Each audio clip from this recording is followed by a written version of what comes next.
Hello everybody, Tim here. Just want to quickly show, for those of you that have asked, how you can create a GeoGebra book containing multiple IM and OER lessons. For those of you that don't want to keep creating GeoGebra class after class after class for each of the individual lessons within the IM curriculum. Okay, so we'll go here and we'll demonstrate. I'm just going to demonstrate from grade 6, unit 1. But again, what I'm doing here can be done for any unit within any grade. Okay. So right here, here's what we're going to do. We're going to create a GeoGebra book. Think of it as a file. Think of a book as a file cabinet. We're going to create a book containing all the elements from the first 3 lessons here within the IM curriculum. Okay. So to do so, I'm going to right-click on the bolded title, open a new tab. Right-click, open a new tab. Right-click and open it in a new tab. So there's 3 new tabs here, right? So now what I want to do is I want to actually go back to one of the older tabs here. I'm going to go to my profile page. Make sure you're logged in, of course. And here you want to create now your own book. Okay? Think of a book as a file cabinet of activities. An activity is like a manila folder in that file cabinet, but a book is the file cabinet itself. So we're going to create our own file cabinet here by selecting book, and I'm going to call it, say, IMOER 611 through 613. Okay, that's all I need. I'll save it down here. And now this is like, now I'm ready to put stuff in my file cabinet. But what does a file cabinet need? It needs drawers. The drawers are the chapters. So let's add a chapter. But this time we'll select existing chapter. Okay? So if you put the URL to each of the books that you opened here, for example, see I opened that in a new tab, 611.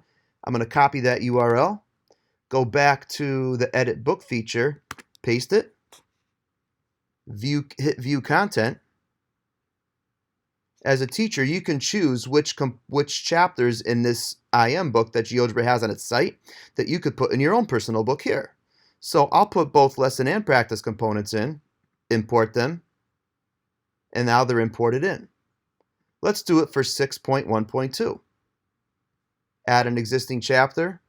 This is 612 here. So again, copy the URL, go back to edit book, paste it right here. Select view content and check both. And now notice here you have those 2 in there as well. Let's do it one more time for 613. We want to add some more file cabinet drawers, so we're going to add existing chapter. Now we're going to go to the 613 book from before. So this is a smaller file cabinet that has 2 drawers in it. What I'm going to do is I'm going to take those 2 drawers, I'm going to clone them, and I'm going to put them in my book here. So this is how to do it. You put the URL and you view the drawers. Selecting both and importing them, that's what clones those chapters. And now you have your own personal file cabinet containing the first, for the first 3 lessons for IMOER, you have all components for the first 3.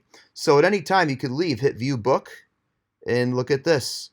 You have now a book from which you now can create a single GeoGebra class here so as to eliminate the need to creating. And so instead of creating 6 GeoGebra classes, or maybe 3 if you use the books, you can just create 1 class here.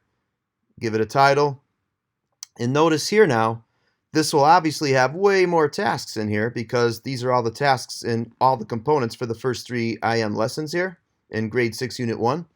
But for those of you that want to do something like this, you're more than welcome to do so. You can actually do it for the whole unit if you want, although some students might get a little intimidated by seeing that many tasks. There'll be like probably 100 something, I'm guessing. I have no idea. But you could try it if you want. But now that student work saves on the student side with GeoGebra Classroom, this is an awesome way for teachers, for those of you that don't want to make as many GeoGebra classes as you currently are doing, say. Okay, so that's how to do that. One other little tip here, if you do not want students working outside of class, you can hit the pause button for the class before you leave it. You can close out of the tabs, you can leave this class altogether, right? But when class starts tomorrow, just go back to your profile and go to, there's your book, there's the class from which I made the book. Go back to the class, look at the tasks, and just press play. And now your students can begin working once they join.